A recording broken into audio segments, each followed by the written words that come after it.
ఏదో చెప్తాను. పెళ్లి పిల్ల వాళ్ళ తరపులంట వాళ్ళు వచ్చింది. ఎక్కడో చూసినా, నిన్నెక్కడో చూసినా అంటే జీరాబాద్ అంటుంది కదా ఆ పెద్దమ్మ. మా వదిన వీడియోలో వస్తుంది, నువ్వు చూసినావు కావచ్చు అంటే కరెక్టే, వీళ్ళ అత్తగూడలు వస్తారు, చాలా బాగుంటారు, అట్లా ఉండాలి. నేను ఇంతకుముందు టీవీ సీరియల్ చూసేదాన్ని, ఇప్పుడు మానేసి ఎంతసేపు వాళ్ళనే చూస్తున్నా అని చెప్పింది. అంటే మనల్ని టీవీ సీరియల్ లాగా చూస్తుందంట. అంటే ఒక రోజు ఏం చేసాము అన్నది కంటిన్యూగా మన ఛానల్లో వస్తుంది కదండి. ఆల్మోస్ట్ డేకి ఒక 9 షార్ట్స్, 7 to 9 షార్ట్స్ పడతాయి కాబట్టి మన ఛానల్ సీరియల్ లాగా అయిపోయిందంట.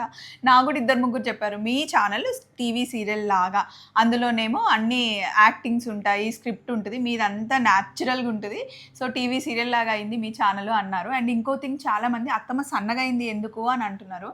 అత్తమ్మ మీరు ఎప్పుడైనా గమనించండి, ఎవ్రీ వింటర్లో కొంచెం సన్నగా అవుతుంది, సమ్మర్లో మళ్ళీ చెబ్బిగా అవుతుంది. అంటే వింటర్లో తినకి నచ్చదు, చలి అంటే పడదనమాట అత్తమ్మకి. సమ్మర్లో మామిడి పండ్లు తిని ఇంకా మా అత్తమ్మ నేను బెర్రీ ముగ్గురం రౌండ్గా అవుతాం అనమాట.